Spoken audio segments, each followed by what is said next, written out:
Okay, so let's get things moving forward because I need to drop at 6:20 sharp, as I have a chat for the podcast booked for 6:30, so it will be a bit rushed here for me. So 6:20 I have to drop, I really have to stop. Okay, welcome everyone. I'm excited with our second session. I hope that everybody is doing well.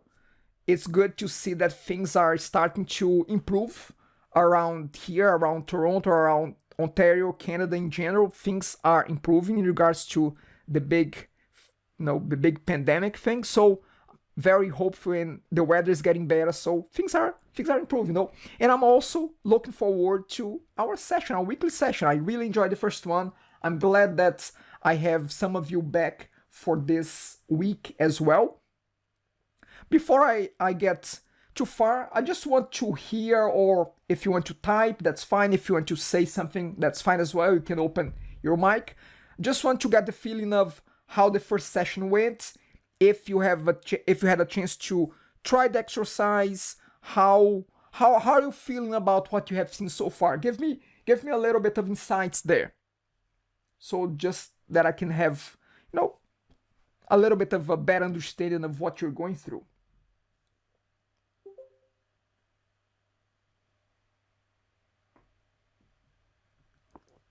I'll ask things like,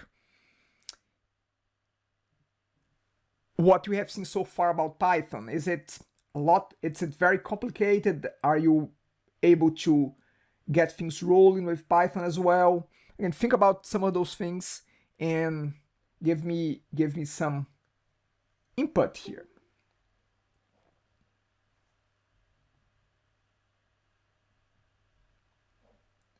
I shared with all of you the link so you can share your notebooks with me if you want me to have a look at, what you're doing, your progress, things like that.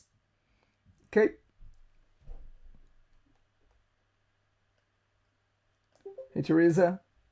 Good to have you around. Okay, if anyone decides to put anything in the chat, that's fine. Otherwise, I'll keep moving forward. By the way, I have to open Slack as well, which I have not.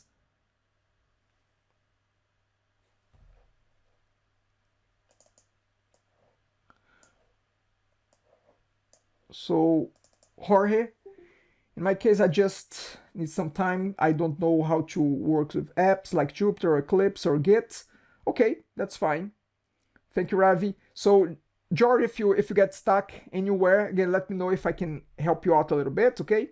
Homework was great in simple. Yes, model. That was the goal of the first homework, quote unquote. Something simple that you could get moving very quickly. Yep. Great. So yeah, again, if we can get more feedback, that's fine. Yeah, George, Python looks like easy, it can be complicated, and you're gonna see some more complex stuff today, but nothing to get scared about, Yep, Rohan, good to have you here. It was simple and Ashdeep, it was simple and similar to what we did in class. Good. I'm glad that things are, being incorporated well, and you are picking things up. In any case, let's get started. What I would like to start from, even though I have released the solution for the exercise, I want to comment a few things. I want to go through it, and you can always watch this afterwards, or you can watch just the exercise being solved, because I released a standalone video on that one. James, okay, I agree to the homework. It was great to solidify what we have seen over the last week. Yep. I was confused about home quality 9 or 10, meaning it was worse shape than 1 and 2. Makes sense, and actually I explained that a little bit during the exercise recording that I put together, but I will highlight that again. That's one of the reasons why I want to go through the exercise, so you have a chance to address your questions there. So let's start there. Actually, before we go there, let's do a very brief recap, a summary of what we have seen so far last week. So last week we got introduced on machine learning. We saw a little bit of the history. We saw the different main areas that we have: supervised learning, unsupervised learning, reinforcement learning. Our focus here for now will be on supervised learning. And at this point in time, because we are trying to predict the price of a house, we're going to be using regression to as a type of supervised learning to be able to predict price house. Okay, we have understood some of the key aspects of machine learning. We have started to develop our first model, but today will be really the day that you're going to be doing the first model. Okay, so let's have a look at the exercise. I have the exercise open here. So this is the same folder, this is the same notebook that I have shared with you last week. I'm using it again. Here's the exercise. I'm going to start from top to bottom. So the exercise says, this exercise will test your ability to read the data file and understand statistics about that data. Okay. In later exercise, you'll apply techniques to filter the data, to build a model in machine learning, and to improve the model. Okay. This example is based, the course example is based in Melbourne, in the data from Melbourne. However, this exercise is based in the home prices of Iowa in the US. Okay. So very simple here. The first block, we start by importing pandas and we call it PD. We specify the name of the file. If we have a look at the folder, assuming that you have created the folder, the data folder, under the folder of the exercise, you're going to have the data, the CSV file in your folder, the iowatrain.csv.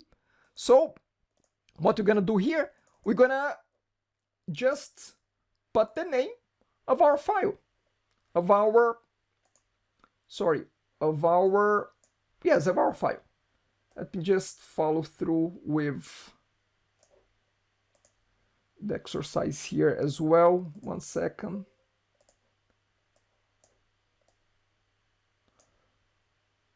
Okay, so the location of the file, this is a string. And I'm just typing a lot of stuff here. This is a string.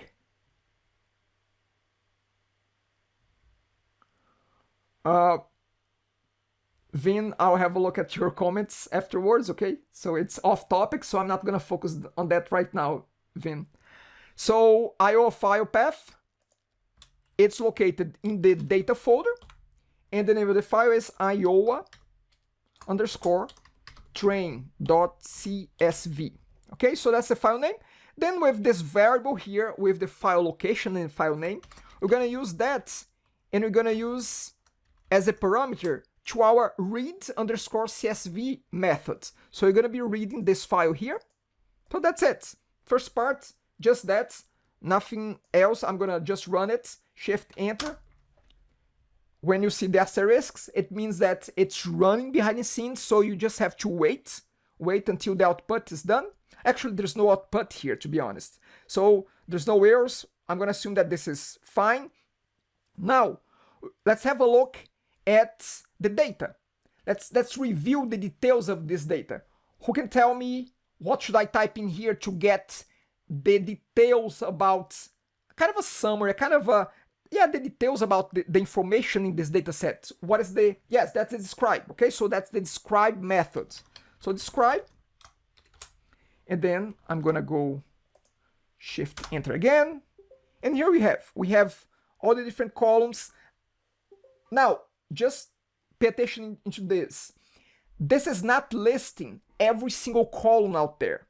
This is only listing the numeric values, columns there, okay? So, because if there's a non-numeric value, like an address or something like that, there's no mean, there's no standard deviation, there's no minimum, there's nothing like that, okay? So, it's only listing the numeric columns, the numeric fields, the numeric features, okay? Let's get used to this term, features. Okay? Question here. Perfect. I Try just running home data. It also gives some data. How is it different from describe? Actually, describe is not showing the data, Arshdeep. Look at this. It's showing a summary of the data. If you plot just home data, you're gonna see the actual data in the table. Sorry, the actual data in the data sets. Here, we are looking at a description about each data point, about each feature. So we get things like what is the number of records? What is the mean? What is the standard deviation? What is the minimum? What is the maximum? We are not getting records here. We are getting a summary of the description of that data set. I don't know if this makes sense, Arshdeep. But again, describe is not the actual records. It's just a summary of what's going on inside the data set. Okay? Awesome. Okay, great. So the next block here, it's asking for us to get the average of the lot size. If we have a look, lot area. Yeah, so if we have a look here, lot area is right here. We have the mean of the lot area. So this value here, again, you're gonna hear the term mean, average, they are the same thing, okay? So this number will become this one here, but you're gonna round it up to the nearest integer, okay? So for us to get the mean of this feature of lot area, I'm gonna call the mean method. So I'm gonna say mean, and then we can print it out. Before we run this, let's fix this one as well. This one says, as of today, how old is the newest home in our data set? So let's think about this. How old is the latest home?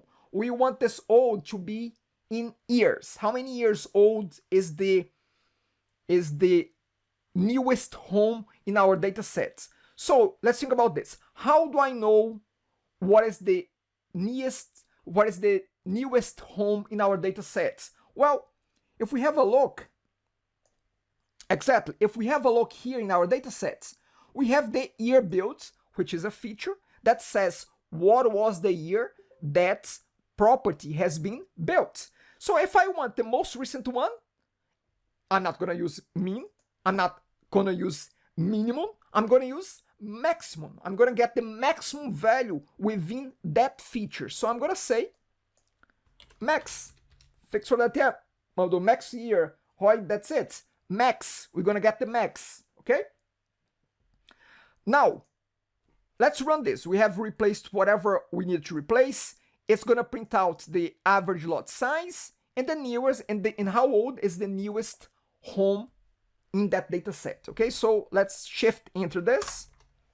So here we have 10,517 square feet is the average lot size. Look at this number and look at this one here. See, it's a match. But there, I'm just rounding to the closest integer. That's why you have 17 instead of 16 here. Okay? And 10 years is the age of the most recent home in that data set. Let's have a look here. The year built, look, the maximum year built in our data set is 2010. So this operation, which by the way, we are importing another library here to be able to deal with date and time.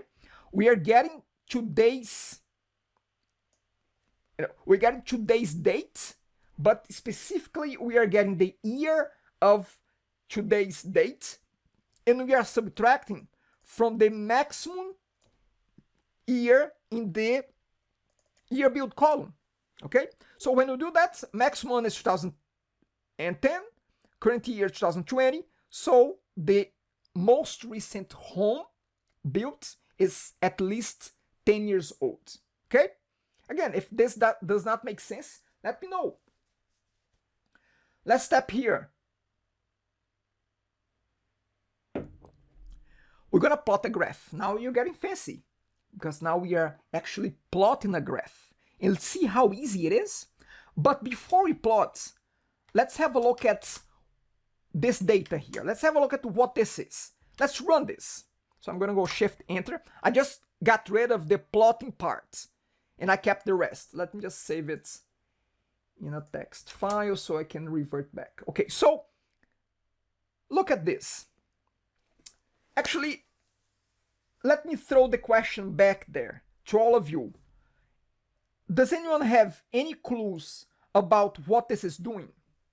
What is this? What is this doing there? Again, anyone would be able to... Whoops, I'm gonna... If anyone needs to talk, that's fine, but I'm gonna mute everybody for now. Okay, Mamado is saying the average data of each year.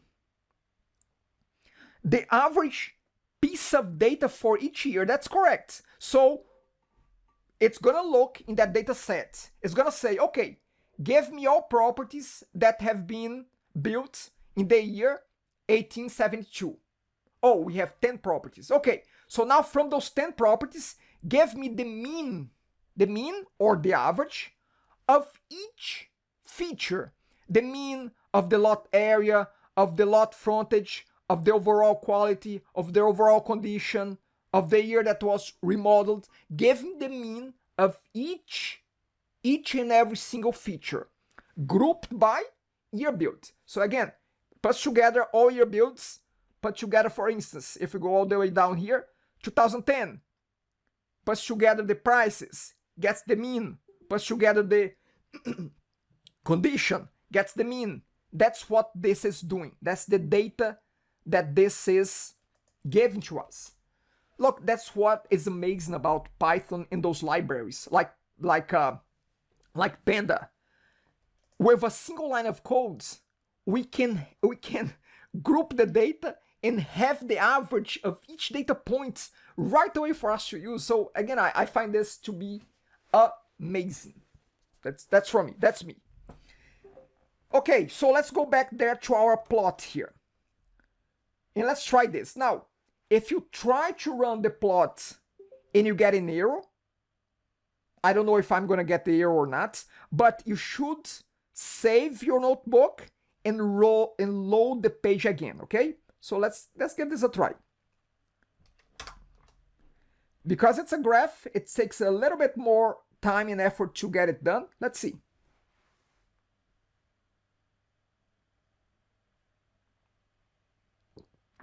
Look, we got a message there. We didn't really get the graph. So here's what I'm going to do. I'm going to save this. I'm going to reload this whole thing. And I'm going to try again to run that last block. Okay? So I'm going to go back there. Shift Enter once again. And now we got it. So again, sometimes the first time that you try, it may not get you through. But the second time, if you reload the page, you have to reload. Then you get it. Okay? Awesome. So, James, maybe this is the time for us to talk a little bit about the point that you made before. So, Mamado, what if we want to have the years in the y-x?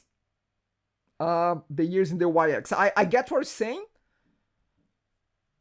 The years in the y-x. I'm just trying to make sure that it makes sense to have the graph like that. Because then this graph, I mean, you have to imagine this whole graph, but flipped diagonally here, you know? So, to be quite honest, I don't know if it would make that much sense. I mean, I can try to rotate this graph and see, but I can tell you one thing first, is that I don't know. I don't know how to do that. But second is that, does it make sense to rotate that and have the numbers at the bottom and the years on the side? They may or may not. Again, the graph would be a bit strange if you think about this, you know, if you flip that around. My point here. But anyway.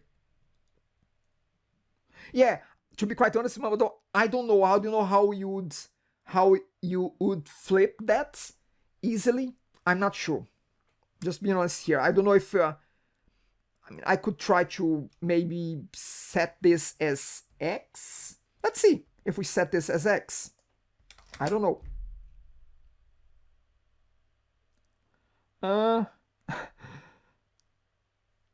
not what we were expecting, Mamado, okay? I think that my daughter can draw something better than that. But, well, it did flip. Anyway, let's go back to our Y here. Okay, great. So let's see there. How do you run the code on Azure Professor? Okay, on Azure, we are running this on Azure already. I mean, are we talking about deploying this live to Azure? Is that what you're saying, Kinet? Because here's the thing. Azure has notebooks as well, you know? So you can transfer your codes to Azure. Now, I have never dealt with, to be quite honest. Yeah, so Kinet, find Azure Machine Learning Studio, and there you're gonna have notebooks as well. So the keyword is Azure Machine Learning Studio.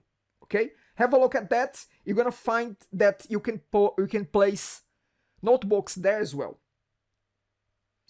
Okay, great. So now, James, let's go back to your point, James. I hope that you're still there, James. So how can we interpret this graph here? What is the relevance of this graph? And anyone could tell me what's the point of this graph? What's the story that the data in this graph is telling us? What is it? If maybe you could summarize that in one phrase, what is the story here behind this data that you see in this graph? Because here's the thing, sometimes data is better visualized, actually most of the time, data is better visualized in a graphical format instead of just the plain raw data. Here, it tells a story. Arshdeep, it shows the average condition of varies, that's true. James, showing average overall condition for every year, that's correct. Generally decreased. George, that's fine, that's correct. It's generally decreasing, very true. Mamadou, the current quality homes throughout the years, it also allows us to project the quality in the future. That's correct as well. Condition depending on the year. That's correct, Sally. Now, based on your feedback here, in a short note, what you can realize here is that the older the house, the higher is the condition number here. So James, to answer your point, sometimes we don't know how those data points they were put together. So we have to get to know them, get to know those data points. At first, I thought that 1 is a bad condition, 9 is a good condition, 10 is a good condition. But no, the data is actually the opposite. 1 is the best condition, 9 is the worst condition. True, Sally. So again, it shows the condition by year, but you can also realize that the older is the home, the higher is the number.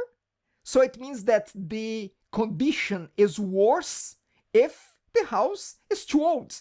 And as the houses, they become newer and newer and newer, like you see here, 2000, it's just roughly 5. But then when it comes to 2010, look, it goes all the way down, which means houses built in 2010, their condition is very good because it's a new house. So again, it makes sense to have houses around 2010 to be ranked as 2 because they are very new and they must have a very good condition at this point. Does that make sense?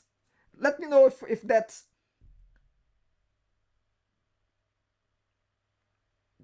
Okay, Mondo. So I'm gonna reconnect here. So what this data is telling me is that the older is the house, the higher is the number in the overall condition feature, okay? Mamadou, let's think about this. The houses, the newer the house is, the better is the condition for the house. Condition, what I mean by condition is the structure of the house. Things are newer in a newer house. So you can James, at first I interpreted the house built after 2000 were cheap. No, well, it's not about the price here. We are talking about the overall condition of the house. So this feature it's a classification feature that goes from, let's have a look here. It goes from which numbers? Let's see here. Overall condition. It goes from 1 to 9. Okay? So based on this, older house, again, think about this. An older house would have a better condition or worse condition than a newer one. Yeah, so again, James is saying, at first I interpreted as houses built after 2000 were cheap quality. So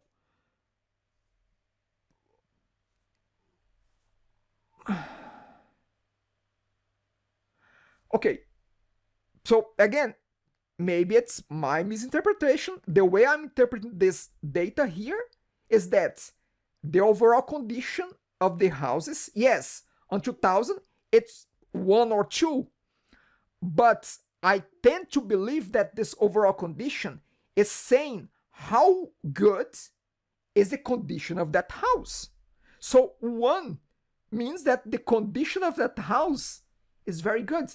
At least that's how I'm reading. Now, to be quite honest, do I know that for sure? I don't know if I don't know. No, I don't have that precise information. That's how I interpret the data. Who knows? Maybe I'm wrong here. Maybe I flip this upside down.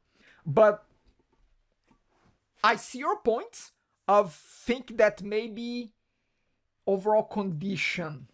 Yeah, but listen to this. I just built the house and the condition of the house is already bad, is already worse than any other house. Again, I don't know. I'm going to stick to, I get the thought process, but I don't agree with that thought process, to be quite honest. Now, again, we can keep our thought process here because, to be honest, this is not that relevant to what we're going to be talking. But, hey, as you can see, dealing with data, it's about interpretation as well. You have to look at the data. Hopefully, whoever is providing that data to you will explain you what that data means, or what those data points means. But in our case, because we don't have a clear dictionary of that data, I'm interpreting like this, and I see that you're interpreting slightly different, but oh, that's true, Mamado. Quality and condition are different. Correct. That's the reason why this is not about quality. This is about condition. The condition of the house.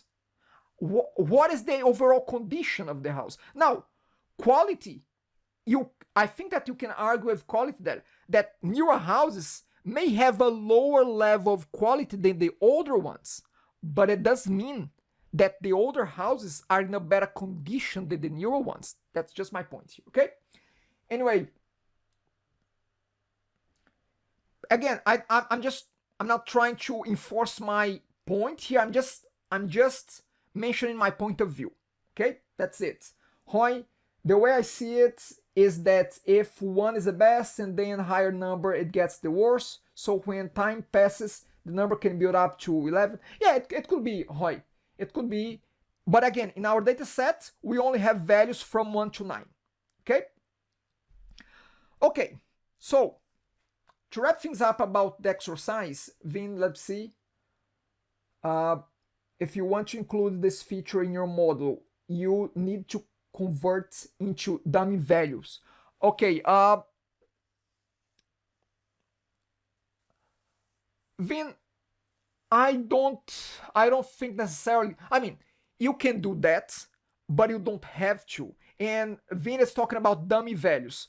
I will be talking about dummy values later on as we go through this. You can, Vin, however, just keep in mind that if you do that for every single property that have multiple values, you're gonna have a lot of extra columns there. But again, I don't want to deviate us too much here. Let's just stick to this is a discrete feature that will range from 1 to 9, okay? And in a way, I mean, as far as I can see, there is a certain order to that discrete values, you know. 1 is better than 2, which is better than 3. But again, yeah, then maybe we convert that to dummy values, to dummy features, okay? But again, I don't want to throw dummy features here in the mix because we did not explore that yet. But you have a point there. Anyway, to wrap things up, let's think about this. The data is only showing up to 2010, more or less. Exactly up to 2010. So let's read this. The newest house in our data isn't that new. It's 10 years old. A few potential explanations for this. Again, latest house built was in 2010. Two explanations. They haven't built new houses where the data was collected. It could be, as I mentioned in my recording, it could be an old neighborhood that they don't build houses there anymore. But it could also be that the data was collected back then, a long time ago, that we are dealing with old data. Now, by looking at our data here, is there anything that can tell us, any other clues that can tell us whether or not this is an old data set or a new data set? Beyond the year built, is there anything else here that can tell us that this is an older data set or newer data set? Anything here? Have a look there. Have a look here at the different features. I think we do have. I think we do. If you have tried the exercise, have a look at yours. See if there is any other data points that we could assume whether or not this data is new or this data is old. So year sold. Year sold is a good one. Year sold because what it says is that the last house to be sold in this data set was sold in 2010. It's okay for the last house to be built in 2010, but for the last house to be sold in 2010, does it mean that in the last 10 years, no other houses have been sold in this neighborhood? It doesn't make sense. It does not make sense to have 10 years without any house to be being sold in that neighborhood. So renovated, that's a good one as well, Sally. So based on your sold, I'm looking at data for houses that have been sold up to 2010. There's no other records for houses being sold between 2010 and 2020. So most likely this is an old data set. The other point is they're renovated. So let's have a look at that. The last year, see, we have year remodeled ads. Some sort of renovation has been done to the house. What is the last year? 2010 again. Does it mean that none of the houses have been remodeled or renovated between 2010 and 2020? Well, I find it hard to believe as well, because we're dealing with houses that some houses are new, some houses are old. So one more feature that tells me that this data set is old. It does not mean that the data set is irrelevant. It means that the data set is relevant to that time, to that time period. I saw that Maldo says sales price. Sales price, let's see here. Sales price. Okay, so we could draw. I mean, Mamadou, if you can unpack sales price there, why do you think that sales price is also indicating that this is an old data set? And I have some rationale, but I would like to hear yours. Let's see. Question from Rohan here. The data is probably old up to the year 2010. That's right, Rohan. That's it. But again, Mamadou, I'd like to hear from you why sales price might be telling the story that this is an old data set. While I drink a cup of water here. Or anybody.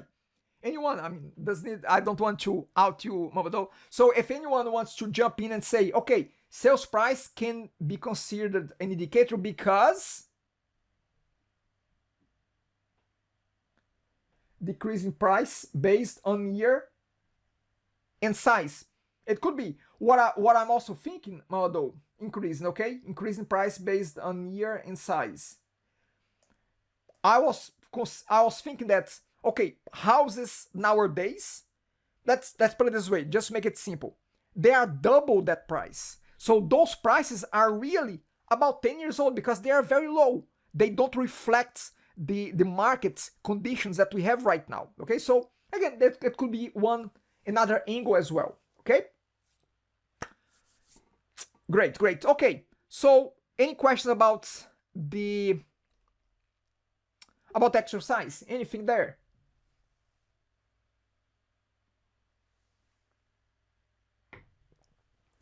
Okay, so let's move on.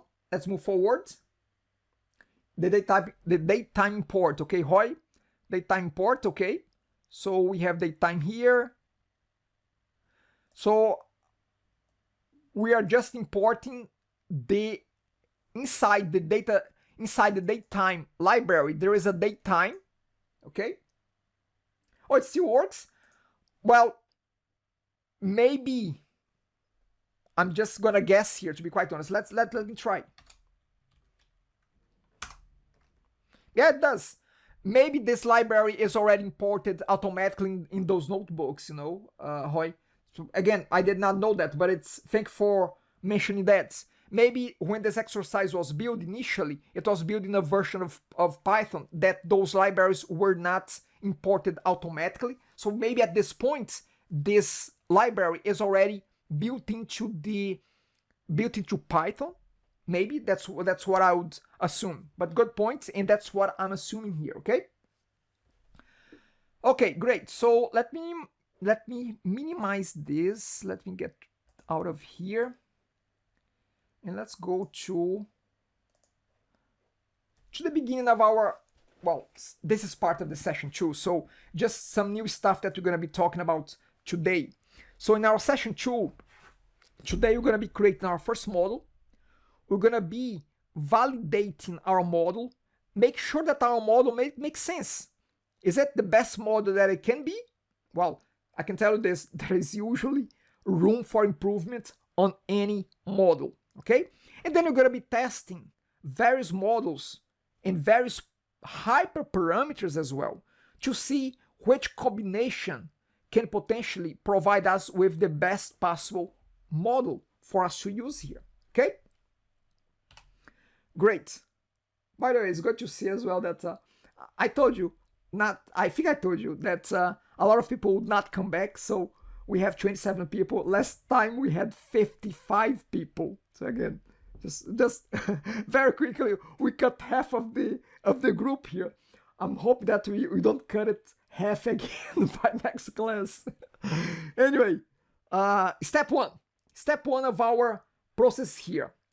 We're gonna be selecting the data that we're going to be predicting, and we're going to be using as predictor variables, okay? So we're going to be predicting the price, and we're going to be using the features of the data sets as predictor variables, like the year it was built, the size, the condition, all of them will help us to build predictions, okay? So prediction targets is the output, which is the price.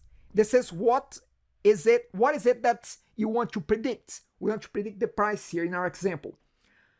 But what are we going to be using as the input for that prediction, for the model? Well, we're going to be using the features. We're going to be using the area, the price, the year it was remodeled, the year it was sold, all of that to help us predict future prices, okay?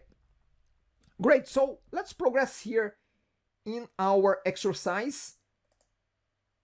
in our lesson exercise. So if I go back here to lessons, last time we stopped in the middle of our lesson 2. So let me go there.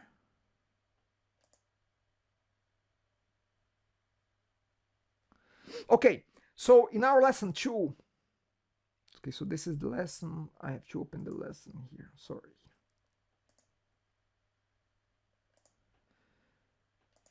Okay, so we have imported the data. We have had a look at the different features of that data. We run describe so we could have a look at the summary of that data. And now I put together the video. I sent that in the email, that I go through each one of those values and I describe them as best as possible. I went through various details with the standard deviation. Okay. Yeah, so we have described our data sets. We saw the number of rooms, the prices here. By the way, we have some scientific notation here. When you see E plus 0.4, it means that the decimal place should be moved backwards 4 positions. So we are talking about a count of 1, 2, 3. So 1,358 records here in this data set. And again, you can see all the different properties there. We have seen this. Now, with this line, we are dropping what? What is it that we're dropping here? Anyone can remember that? Are we dropping columns, features, or are we dropping rows? Yeah, we are dropping rows that have missing values, okay? So that's what we are dropping. And then we describe again. And as you can see, after we run the first one, it had 13,000 records. After we dropped, it went down just above 50%. So it went down to 6,196 records here. Yeah, rows with no values. That's correct. So that's what drop NA x equals to 0 will do. Any rows with missing values would get dropped from our data set. So it got reduced to about half of the size. Now, there are better ways to deal with missing data, but we're not going to be dealing with them right now. For now, just dropped, and that's it. Because when we are applying machine learning algorithms, they don't work well with null data. So we have to get rid of them either by deleting or by replacing them. For now, we are just removing null data, missing data. That's it. Great, so we stopped right here. We see the description again, we see the summary. Now, let's think about this. Which feature, which column are we gonna be predicting? Well, we want to predict the price, okay? So we have to say that this is the column that we want to predict. We have to specify our prediction feature, okay? So if we have a look here again at the PowerPoint, let's see. Sorry, our prediction targets. So our prediction targets in our case will be the price. How do you say that? How do you specify that? We're gonna use lowercase y to represent our target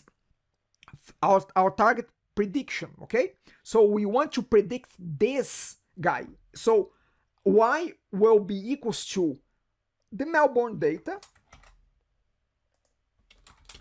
dot, what is the column? What is the feature? Price. So I'm gonna say price.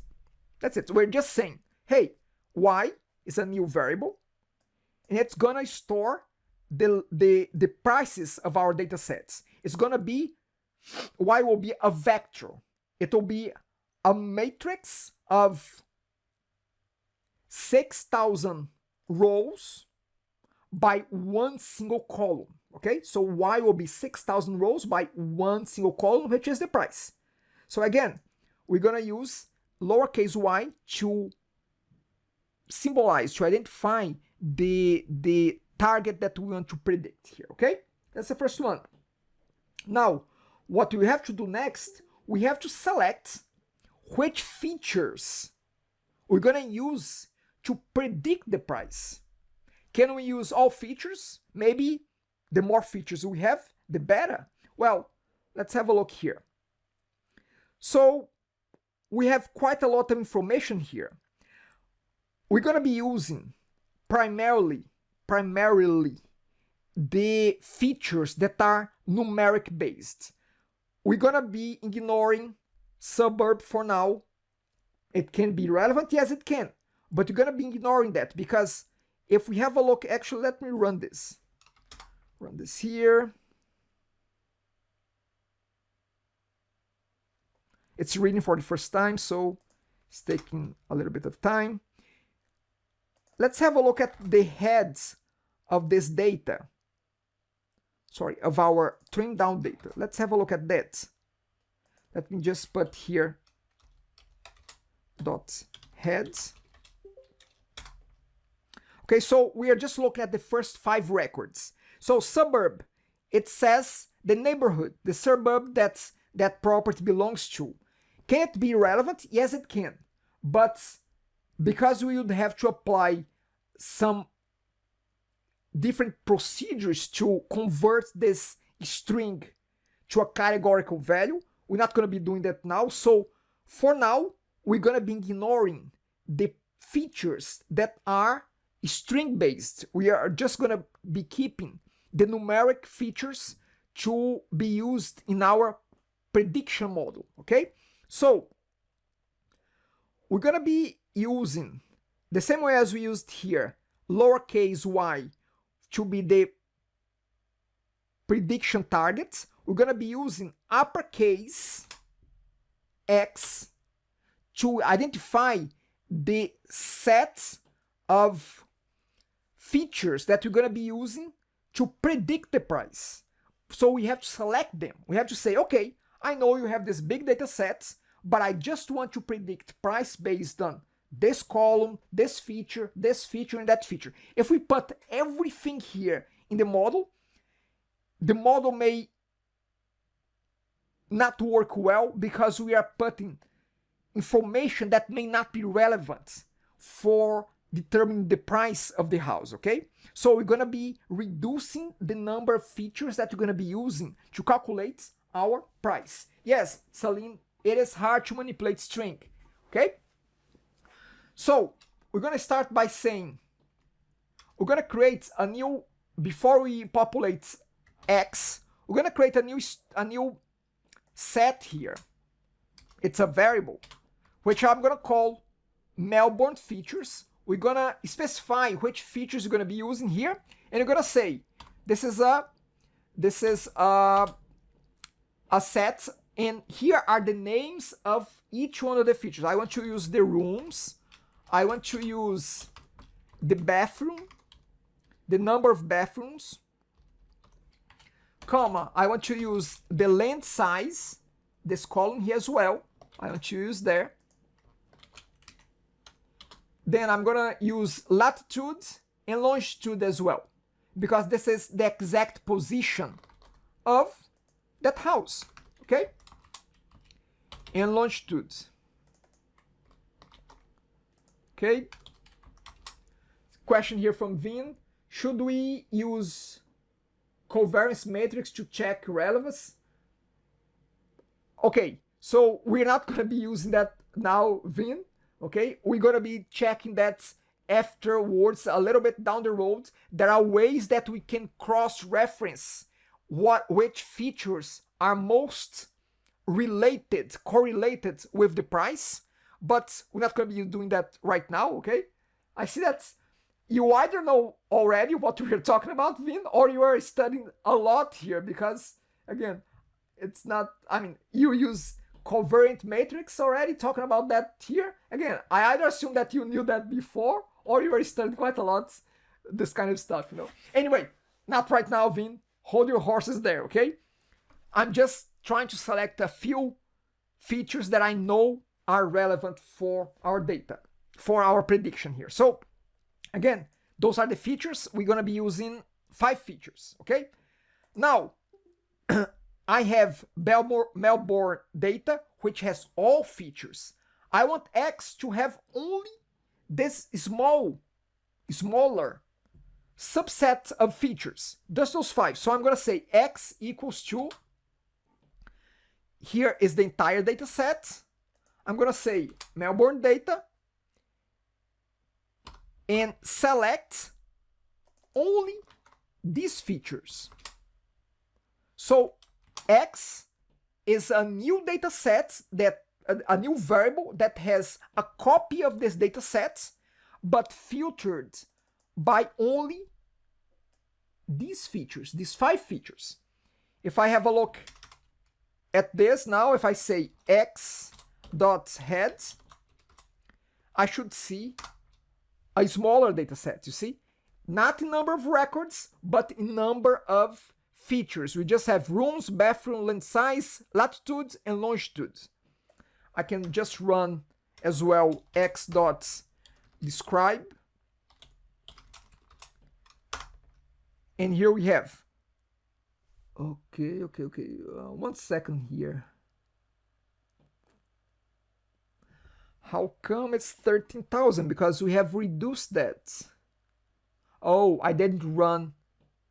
I have to rerun this entire data set, because sometimes if you go up and you run something at the top, you may have screwed up things at the bottom. So what I'm gonna do, I'm gonna rerun the entire notebook. Okay, so I can go to cell, run all. So it's gonna start from top and go all the way to the bottom, and we should see something that makes a little bit more sense here. Okay, great.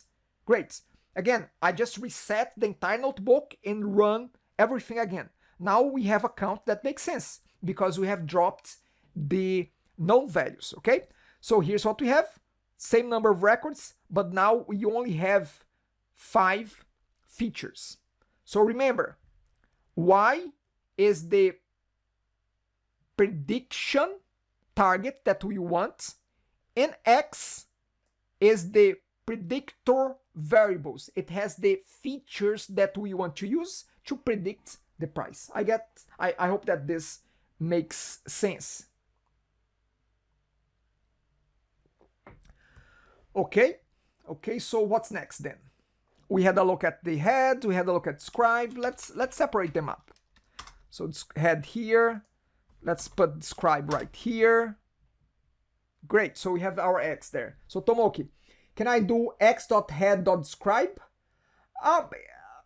You don't need to describe the heads, Tomoki, because head will only have 5 records. Describe 5 records, I'm assuming that you can, but it's not meaningful to you, okay?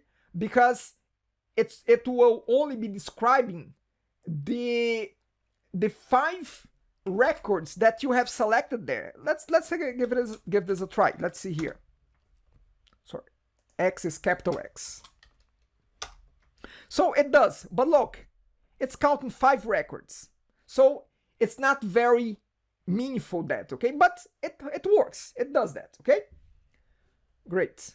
So let me get rid of this. Let me clear the cell output. Okay, Arshdeep, if we already have the price, then what is the point of predicting it if we already have the actual? Good points, Arshdeep. Can anyone help me out here? Arshdeep is saying, if you already have the price, then what is the point of predicting it if we already have the actual values? What's the point? Can anyone help me out here?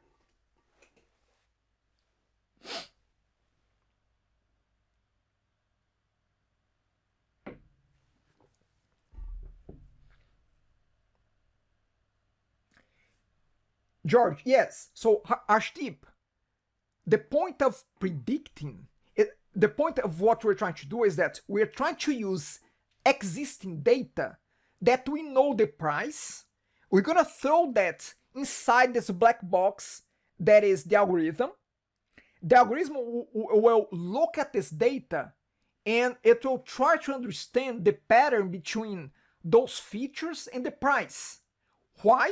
Because then we can throw newer data and we can predict the price based on this number of rooms, this number of bathrooms, this number of length size, this size of length size, this latitude, this longitude. It's to predict new values, not the old ones. The old ones is used to train the values. We train with data. We train the data, and then we're gonna test the data with new values. Does that make sense? Ashdeep? Awesome, awesome. Again, we use past data to help us predict future data, new data. Okay?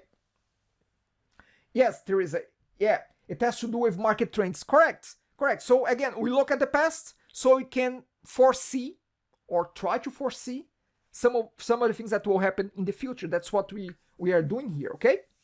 We can classify new data. Okay, great. So let's see.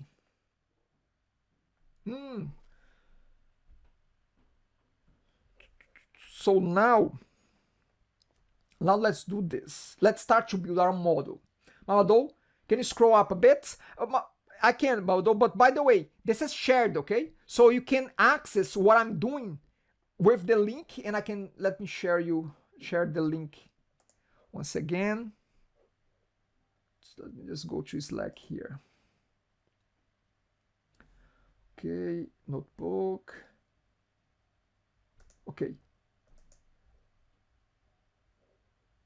Okay, great, great. But again, this link, what you're seeing here is available in this link, okay? So you can access there. As I save, this becomes automatically available in this link for you to copy and reuse it. Okay? Great, great. So now we're going to start our model here. So let me just jump back here to this. We have defined our prediction target, the price, and we have defined the features. We've selected 5 features. What's next now? Well, now it's going to start to become a little bit more interesting here. We're going to go through the cycle here. We're going to define, we're going to select an algorithm to use to give this data. We're going to train this algorithm with this data that we provide. This algorithm, the model that it creates, we're going to be able to predict new information, new prices based on features. And then we're going to be evaluating whether or not the new prices that have been predicted, if they make sense or not. That's the cycle that we're going to be starting right now. Okay? So here we go. For that to happen, we need to use another library that is available on Python called Scikit-learn. Okay, so we're gonna say from Scikit, and this is a short abbreviation here, so sklearn. Again, this is a library. We're gonna be using an algorithm, which is a decision tree. Okay, so we're going to be using this tree algorithm. This is a decision tree. As I briefly mentioned last time, decision tree is basically does the house have more than 2 bedrooms? Yes. If it's yes, go here. If it's no, go there. And it creates a decision tree structure of ifs and elses that can be deep and will help us to predict new prices, okay? So we're going to be importing from this library, we're going to import a particular algorithm called decision tree regressor, okay? So we're going to use a decision tree regressor, which is supposed to help us with continuous values. Price has a numeric continuous value. It goes from very low to way higher. Okay, so we're going to be using this library and this particular machine learning algorithm from that library to help us predict the price. There are many different algorithms, okay? If we have time today, we're going to still have a look at another one, but we're going to start with this simple one, okay? Great. Okay, so we declared, we imported here. Now, I'm going to declare a variable that becomes my model, will become our model here. So I'm going to say Melbourne, and I'm just going to copy this. I'm going to say Melbourne equals to, remember constructors in C#? Something very similar here. We are declaring a variable which is of type, will become of type decision tree regressor. Decision tree regressor here, this is the constructor of our model class, okay? So it has a few parameters. Actually, let me just think for a second. You don't have to specify any parameters here, okay? But I would recommend you to start getting used to something called random states. This is very common throughout many algorithms. It's a way, I'm gonna put this parameter here, random, and actually we call this really a hyperparameter. Usually when we're dealing with algorithms, we call its parameters as hyperparameters. I'm not sure why it's just a fancy name for parameters. It's called hyperparameters when we're dealing with algorithms here. So I'm gonna put the name of the parameter here, which is called random underscore state. Oops, state.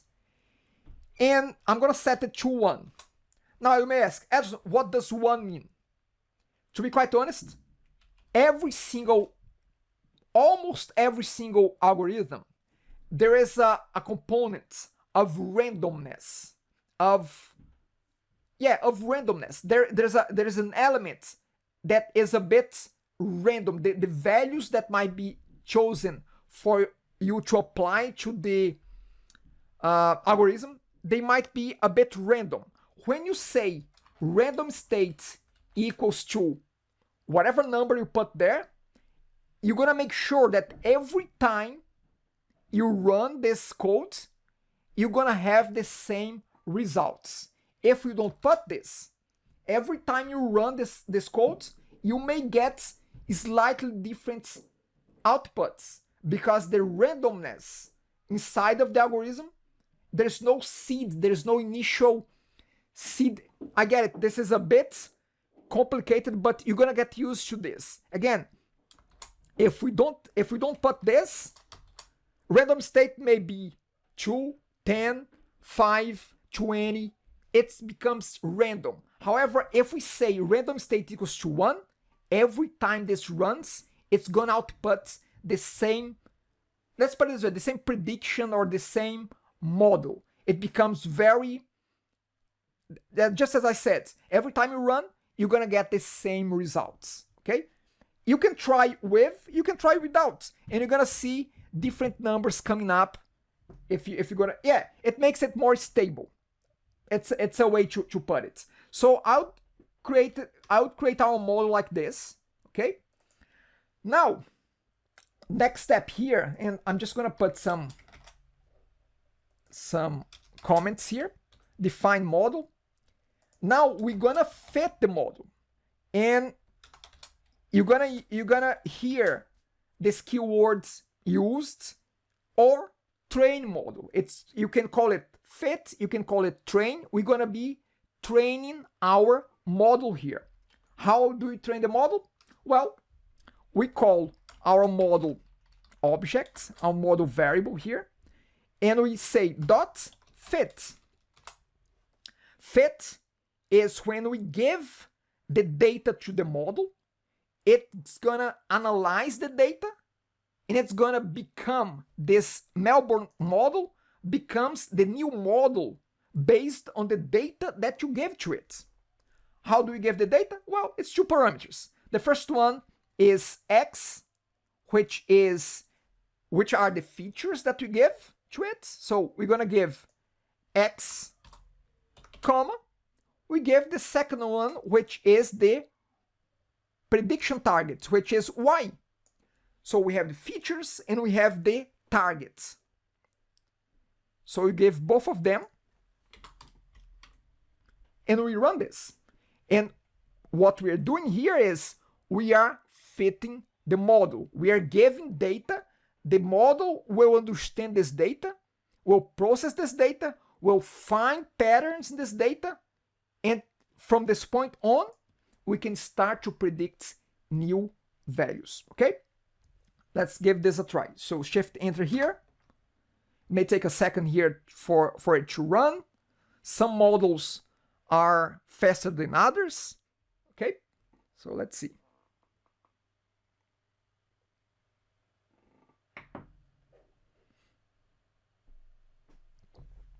Okay, great. So look at the output. The output is not very meaningful, to be honest. The output is just telling us what have been the other parameters, the default. Remember default parameters in C#? Here we also have default parameters for the constructor. So look at how many parameters we have, but all of them are optional because they have default values. But it's outputting this to us because it's telling, hey, I know you want a decision tree. I got that for you. But here are the default values that we have used for all possible parameters here in our constructor. Look, we have right here, we have random states. Look at this. Random state coming from here. And then again, I'm not gonna go through each one of those parameters. It's out of the scope of what we are doing for now. Let's just assume that, let's just believe that those were the parameters that happened when we call this constructor. And now we have this model which is fit with this data and it's ready to be used now. Okay. I'm gonna stop for a second here, give a chance for anyone to ask me any questions there. By all means, go for it. Anyone?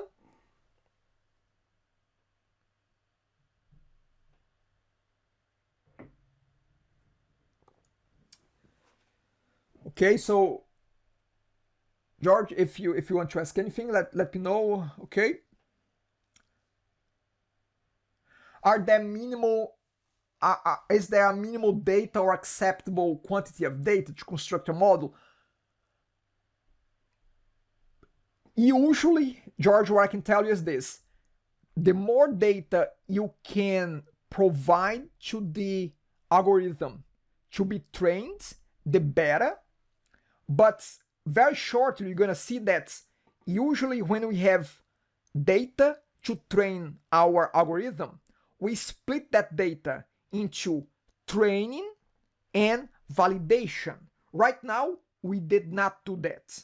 So here we have used our entire data set as our training data set, okay? This is usually not the way it's done, but to answer your question is, there's no minimum, but there are some parameters. If you have, if let's put it this way, if you have, for instance, more features than you have records, you have a little problem there, because again, you have too many columns, not enough rows to be able, not enough variation in your data to be able to draw meaningful conclusions from your data. So it's usually a red flag if you have more features than you have columns. Sorry, if you have more features than you have rows available in your data set, okay? Again, as we go along, we're gonna see that there are other criteria for that, but it's a great question. I really like that. Okay, so let's keep moving forward here, okay? Let's have a look at the head of our X data set, okay? So the model is here. I'm just looking at my X data set, and I'm looking at the first 5 records in that data set. Okay. Now this will. So George has another question. Okay, is that possible? Means that we need to make maintenance of the model.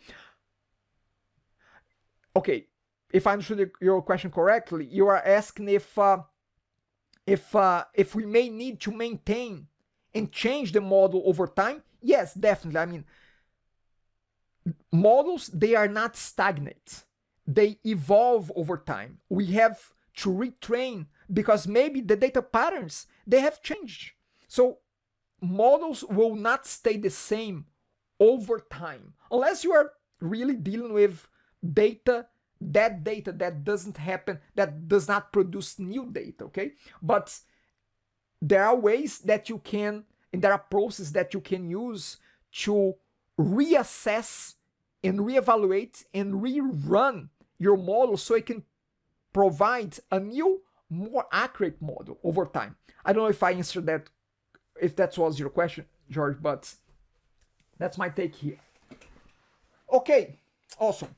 Okay, so why am I showing this? Because look at this. We have used, and Ashdeep, this goes to your question there. We have just used our entire data set to train our model. So how can we, where are we going to get more data to test our model? Well, for now, let's use our own data to test and validate our model. A little bit strange, but we're going to change this in a while. Let's just have a look at this. So we had a look at the head there. What if we want to run some predictions? What if I want to predict the prices of those 5 entries here? What will I be getting there? Well, let's see how we can run a prediction here. So first off, let me just run this. So making predictions for the following 5 houses.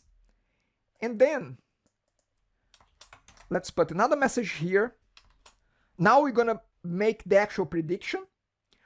To make the actual prediction, we're going to be using our prediction, our model variable, which is Melbourne model. And we're going to say dot predict. Predict based on what? Well, for it to predict, we have to give another data set so it knows that, oh, I should use this data set to make predictions. Okay, let's see here, Vin. If we do that, it means that we end up correct, Vin, and we're gonna get there, okay? So you're right, because we are testing with our training data. But I want this to be a stepping stone, Vin, to the next step, which is when we break up between training and test data, okay? So let's just hold that thought there. You're right, okay? But let's in any case, let's move forward here. So let's predict the prices of those 5 houses. So we're gonna give, to predict, we're gonna give x dot heads. We're gonna give this little data set here, okay?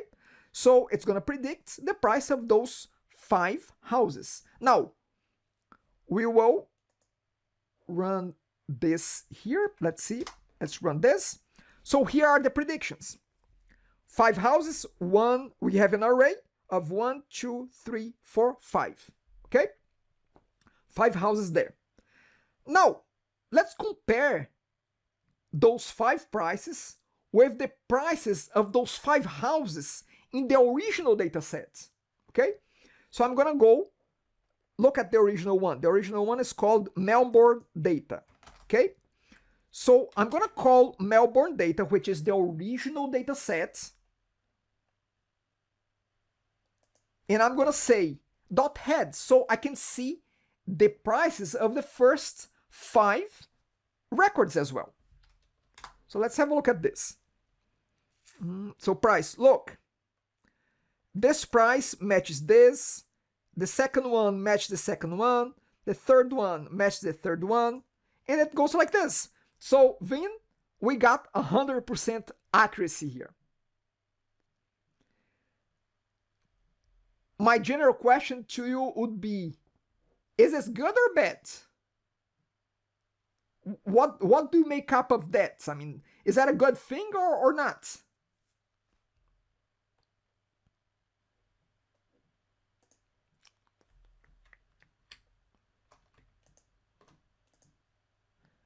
Good.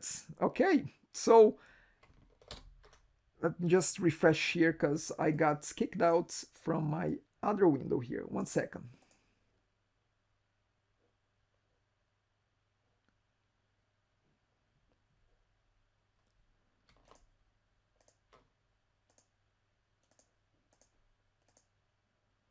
Okay. Okay, so here is the problem. Yeah, we did everything okay here. We did. However, the problem is what Vin was talking about. So Ravi says, okay, Ravi says, I bet, I guess, okay. There is a why, and Ravi, because we are predicting data, the data we already have. Correct, Ravi? Correct, good. Arshdeep is saying, what if there is one more property which depends on the same properties as price? Let's say price sold. How will know which one is it responding? Okay, let me see if I break down your question here, Arshdeep. So what if we have one more property? Okay, in other records, which depends on the same properties, which we have some different, values there. Yeah, price sold is the target, okay? So the whole point of creating a model is that we give data, it trains. We give new data, it predicts. That, again, initial data to train, new data to predict. The problem that we had here is that we just have one data set. We throw the entire data set to train the model. We should not do that. We should split our data set into, let me just make sure here. Yeah. We should split our data set into two parts. One is saved to train the model. The second one, because with the second one, we also have the price, but with the second data set, we're gonna validate the model with new data. So the problem here is that we are validating our model with the same data of our sample. It does make sense. It does not make sense. That's why we get 100% accuracy here, because we train the model with the entire data set. So again, it's very possible that we get 99% prediction correct here. But again, this is not valuable to us, because in what we got to a point here is it's something called overfitting. Our model is predicting, is using the entire data sets, and it's becoming an exact match here. Okay, so if we want a better prediction, there are economics formulas for that. I think Python is in bed to see some patterns. Okay, so again, Teresa, we're gonna be using the model to predict that price. Okay, this will give us a prediction engine for us. Now, I'm gonna step back, and we're gonna start a new lesson here. Okay, so I'm gonna call this lesson 3, of course. So let's see here. And that will get us started with where we left off in lesson 2. So in our new one, we're gonna create a notebook. Notebook will be called lesson 3 model validation. It will be a Python 3.6, and we're gonna create that one. And as we did before, the beginning of this new notebook is the end of the previous one. Okay, so I'm going to just give me a second. Okay, so at the very top, we're gonna, one single block of codes, we're gonna run the entire codes that we put together for lesson 2, okay? I'm just gonna do some copy and paste here, and I'll go step by step. Actually, let me go slowly here. So we're gonna import pandas. Again, starting a new lesson, but starting from the point that we left the previous lesson. We're gonna have the data. We're gonna load the data. So here's our data variable, our string for the data location. Here we load the data. Then we're gonna drop the null values from the x0. We are dropping the nulls, okay? Then we are setting the prediction target, which is our y variable. Now we're gonna be adding the features. Okay, so now we have mailboard features. Those are the columns that we're gonna be using. Now, this second exercise is adding 2 extra features in our test data, okay? Let's use them as well. So before, in our lesson 2, which I cannot see it right here, sorry. In our lesson 2, we just used 5 features. In this one, let's use 7, okay? Why? Just because we can add some additional features to our testing data. Again, to be quite honest, I think that this would be better if we just keep the original ones. Let's just keep the same. I don't want to confuse you with this. And we can change afterwards this. Okay, so let's just keep the same ones. I will change this afterwards, but for now, let's keep them. Just those. And now we have our X. Again, we are running lesson 2 in a single snapshot here. We're going to build our model with Scikit-learnand tree. So here's our decision tree regressor. We're going to create our model object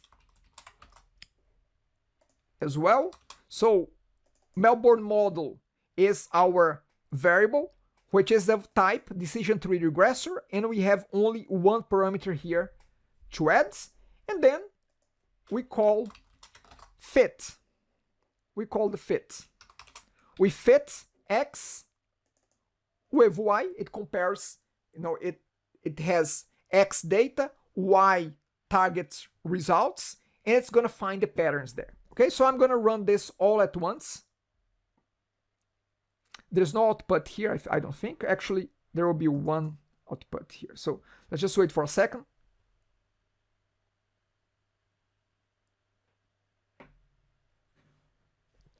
Okay, so we run the entire code from lesson 2, starting lesson 3 now. Now, here's the thing. How can we validate the model? How can we validate that? How can we make sure that this makes sense? Well, first off, let's talk about an indicator called the mean absolute error. And I think that I have a PowerPoint with that. Let's see, let me flip back here. So we did that. Yes, so we're gonna have a look. Then again, I want to talk you outside, because either you know this already because you keep pushing the boundaries here. RMSE is another indicator. We are talking about MAE, okay? But I'll follow up with you, Vin.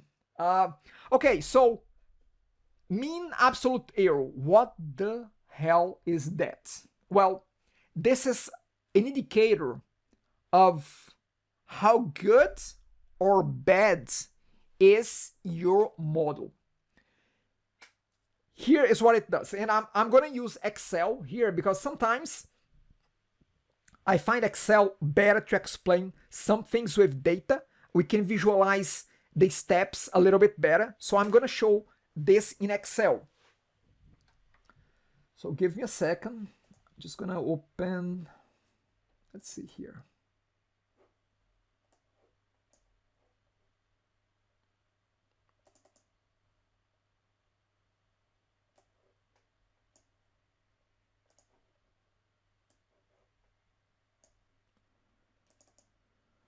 Okay, this is not the one.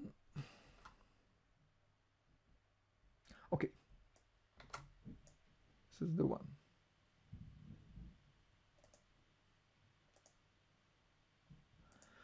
Okay, so I'm going to open Excel just to explain the concept of what is it, this mean absolute error. I'm going to open a new spreadsheet.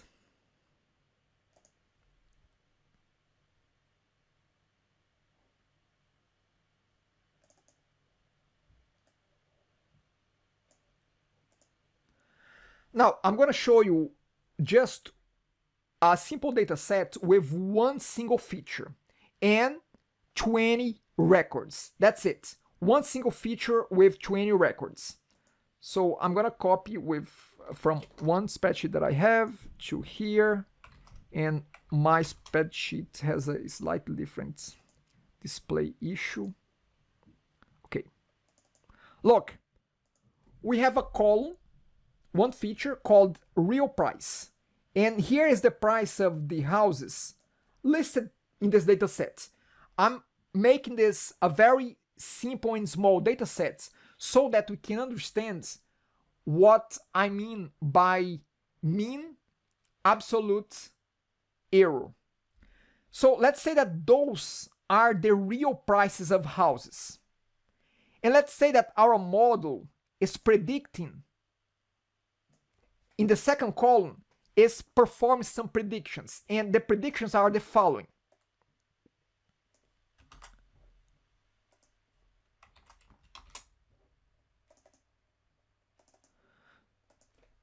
Again, this is just an example so that the points of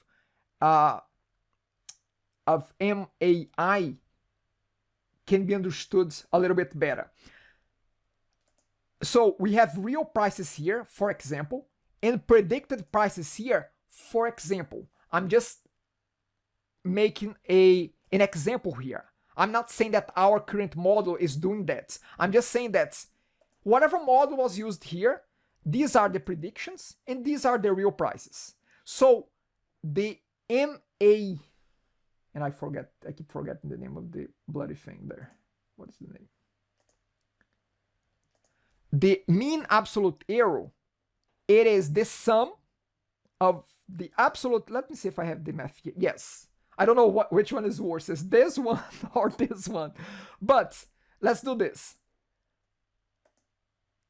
We have to sum the differences between the real and the predicted. So let's do a little math here in Excel. I'm going to say equals to, and I'm going to put an Excel formula here that says the difference between the real price minus the predicted price is this one. So the real price was 1,400,000. The price, the predicted price was 13 million. What is the difference? 140,000. We're gonna do this for each one of the lines. I can do this quickly just by copying like this. So, for instance, this one, it's the real price was 1,035,000, but it predicted 1,042,000. So it's off by 7,000. So each one, it's gonna be off by a certain amount. Okay? Now you're gonna see that some amounts are negative, some amounts are positive. Okay, because some prices, the predicted price was higher than the actual price, so the number becomes negative. Now, we don't want to care about negatives or positives here. So we're gonna get the absolute difference between one and the other. So if it's negative, I want to convert that into positive. I don't care about which one is lower or higher. I just care about the absolute difference, whether it's positive or negative. It doesn't matter. So for us to do that, I'm going to use, Jason, I'm going to use ABS. ABS is a function in Excel that gives me the absolute number of that for any number that I provide. If I provide a negative number, it becomes positive. So I'm gonna apply the same function to all my records here. So look at this. We don't have negative numbers anymore. Okay? Only positive ones. Now, let's see how far we are here from the calculation. So we have now this part. Let's do the sum. So it says, look, it's the sum. So to do the sum of the difference, I'm going to go to the very bottom and I'm going to use another function of Excel called sum. Sum what? Sum all the cells from cell C2 down to cell C21. So after summing all of them, we have this huge number. This is the total difference between predicted values and original values. Now, we don't want the total. We want the average. We want to divide this by what? By which number should I divide this total here?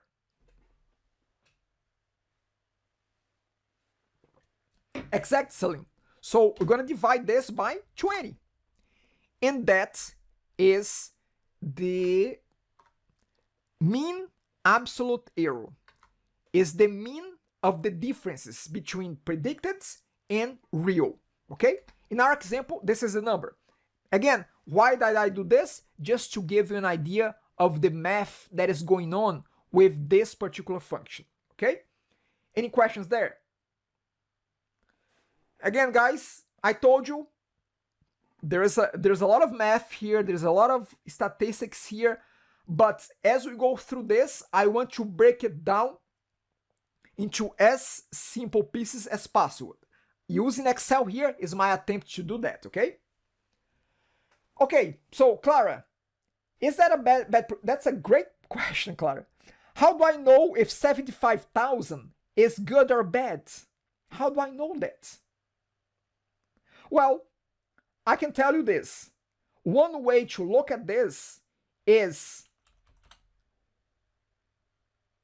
Teresa, it depends on the case. What do you think it depends upon? What does it depend upon? Because I can say, wow, 75,000 euro on average. This looks very big, isn't it?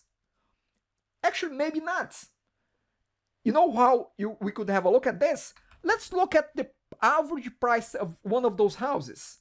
So I'm going to use another function here called AVG. Sorry, it's not AVG.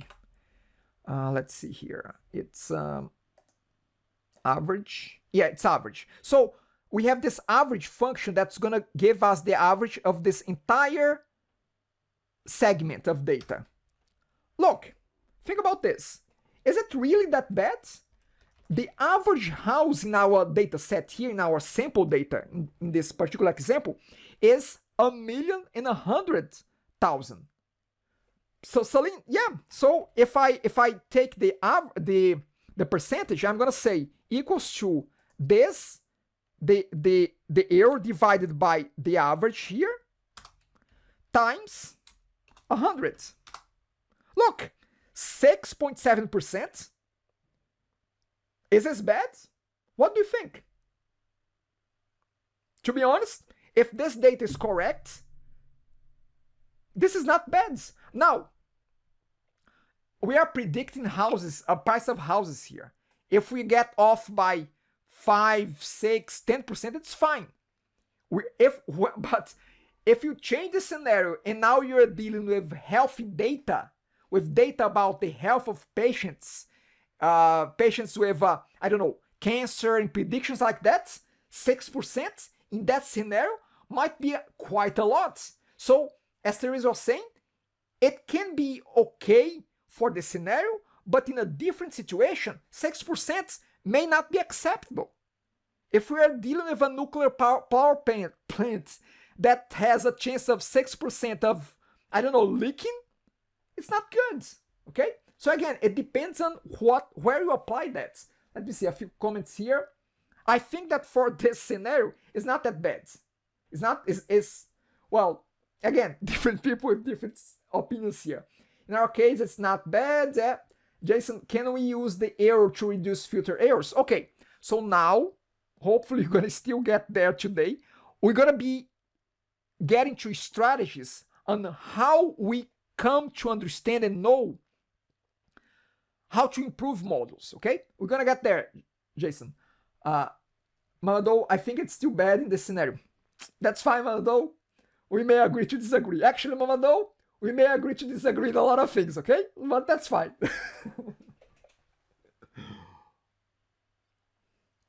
Okay, so, but again, to be quite honest, Mamadou, this example here, I just throw the numbers. This was not based on any modeling. I just wanted to demonstrate how to get to the mean average, the mean absolute error. This is not based on any models, okay? I just throw numbers here. Anyway, okay, so let's go. So why am I bringing this up? Because we're gonna be getting the Mia, I'm gonna call not Mia, I'm gonna call the MAE of our model. Let's see how this works in our model. So, yes, George, that's what we're gonna be doing next. So we're gonna be calling one simple method from our model that will give us this number, the mean absolute error. Okay, so here's what we're gonna do next. Let's do it here. So we run the fit. Okay, so it fit here. Now we're gonna run the prediction. Again, we are using our original data set as a prediction point. So let's have a look at this. So we're gonna be importing Scikit-learn metrics, and we're gonna be using now. We're gonna be importing now from Scikit. We're gonna be importing metrics, and more specifically, from metrics, we're gonna be importing mean absolute error. That's the method that we're gonna be using to get what I just demonstrated to you. Okay. So, but first we have to predict the prices. Now, this time around, let's use our entire X data set, okay? So we use X to create to train the model, but we're also gonna use X to test the model. Not good, but we're gonna be doing that just so we can see the mean absolute error. So I'm gonna say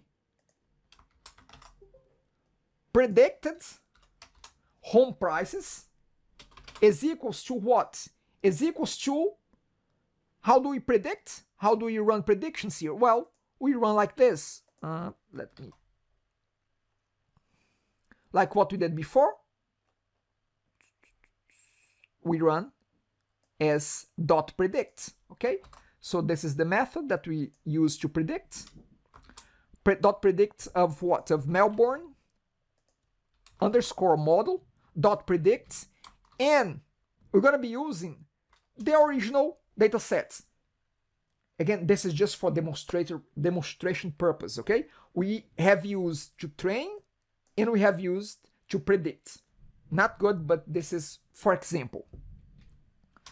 Now we're gonna call our mean absolute error. Mean absolute error, it has two parameters. The first one is the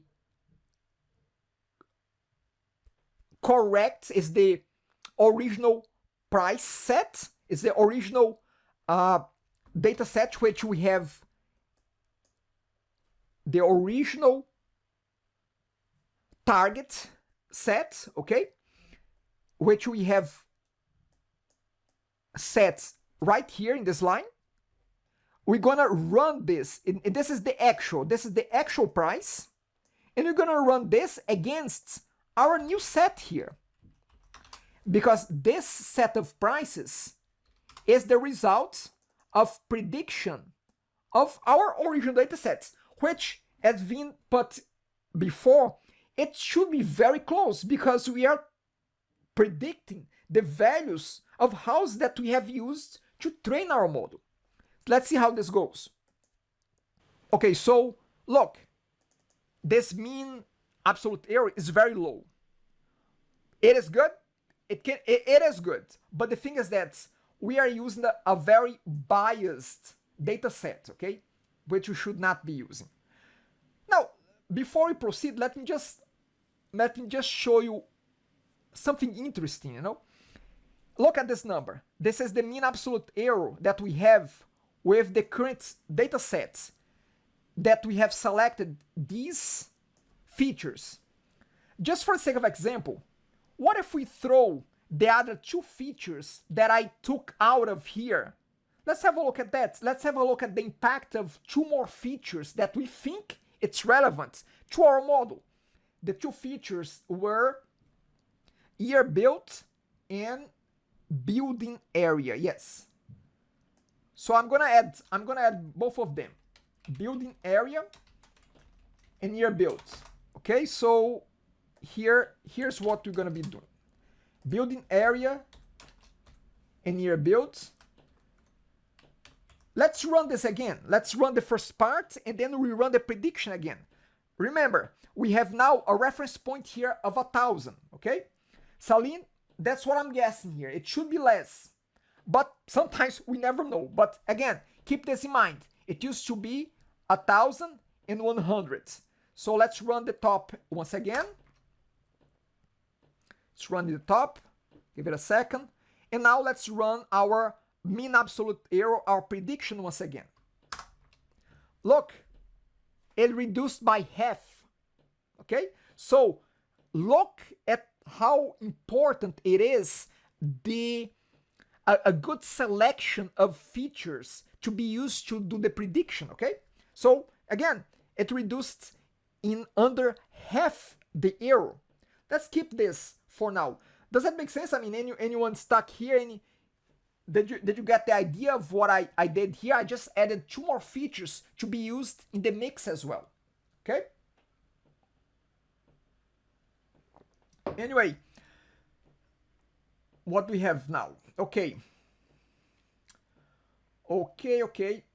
great. So we have one last stretch that I want to make sure that we cover that before we go.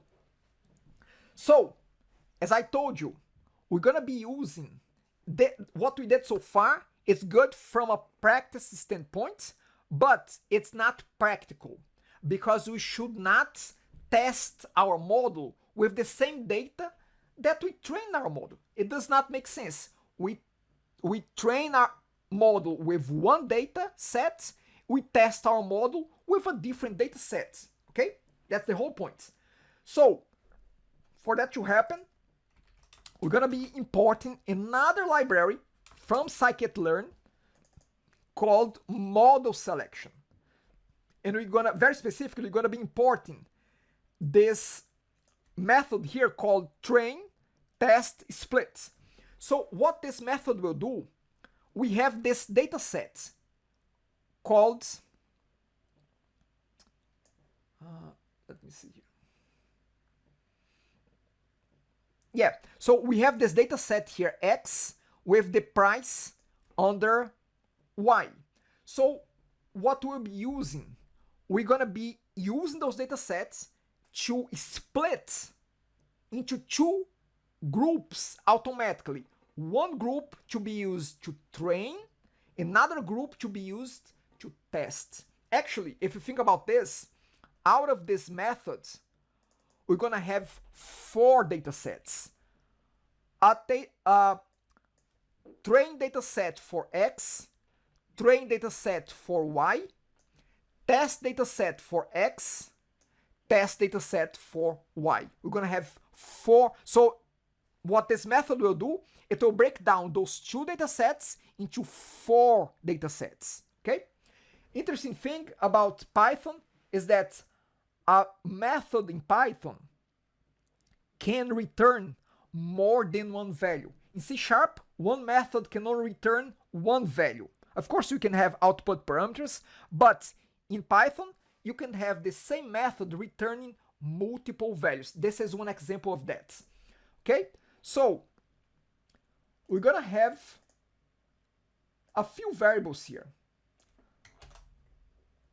We're gonna have our first variable will be called train underscore x, capital X, we are using that. Second value will be validation underscore x. So we have the train dataset and the validation, or you can call it test dataset. Let's just keep test here because it becomes a little bit more clear. Third parameter, you're gonna have, guess what? Who can guess what is the third one here? I'll give you a second there. Can anyone type in what do you think is the third one?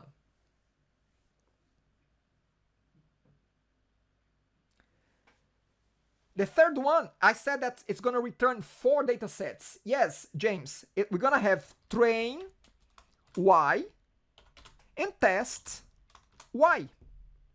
This is the return values, 4 values from this method here, which has as a parameter our original x,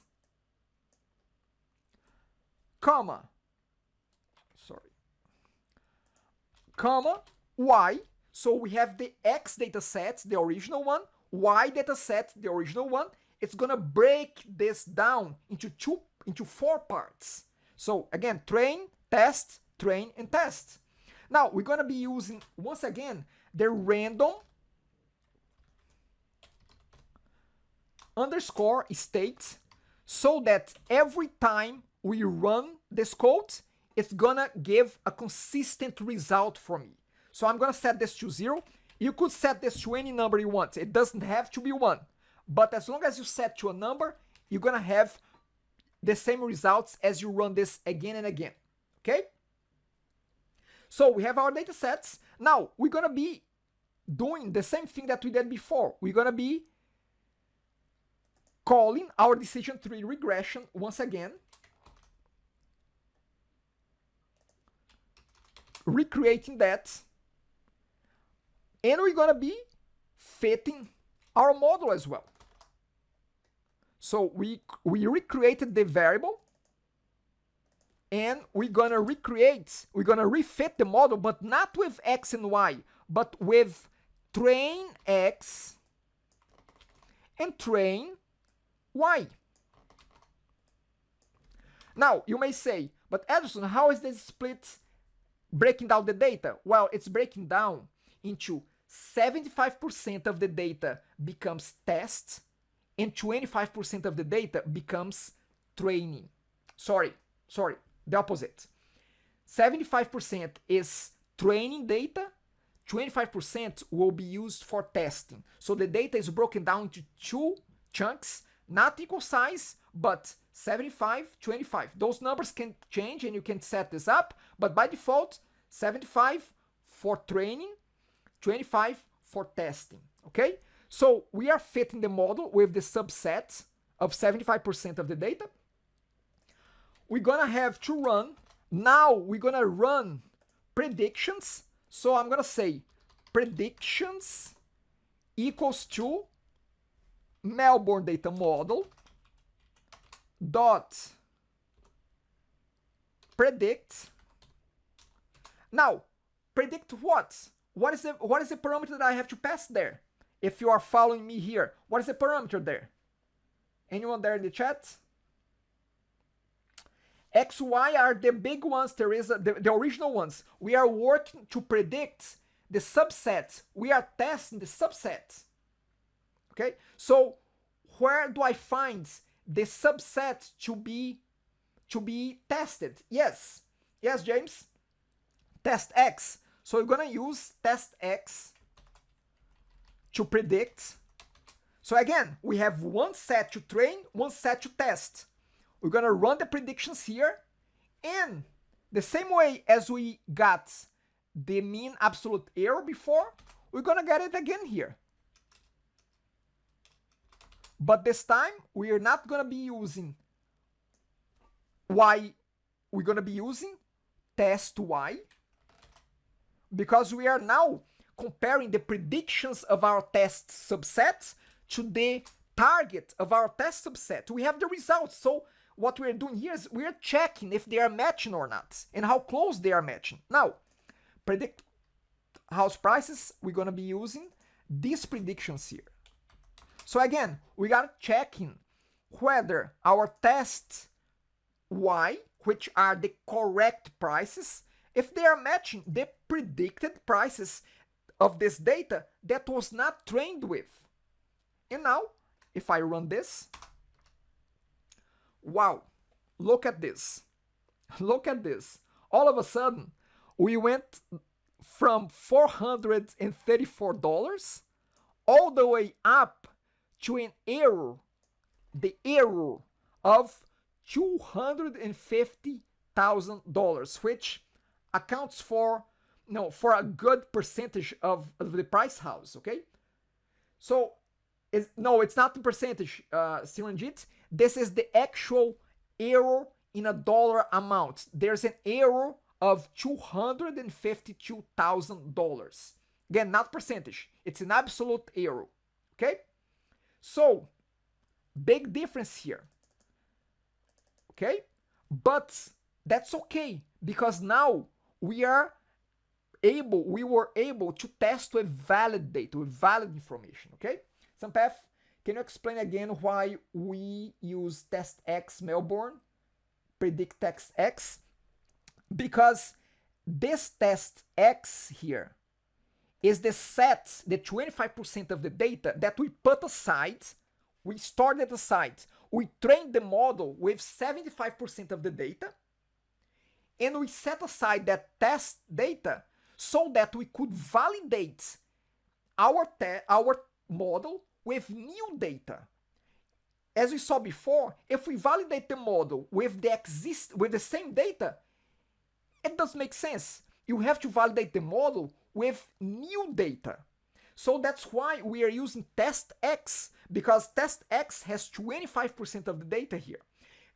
Guys, unfortunately, I'm gonna have to drop.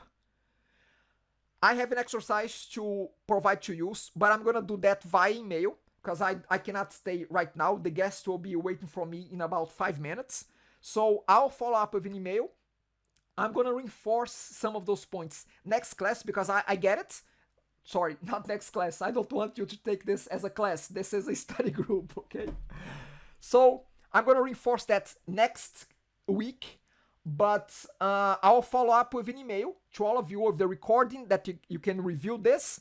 I know we got a bit rushed here in the end, but that's okay. That's okay. We're getting there, and I will reinforce this next class. Vin, I want to talk to you. I want to see why you know so much about this already, okay? Everyone, thanks so much. I'll see you all next week. You're gonna hear from me about the exercise and about the recording of today, okay? Thanks so much. Good to see all of you. Have a great week, a great weekend. We see again in a week time frame. Thank you. Bye now.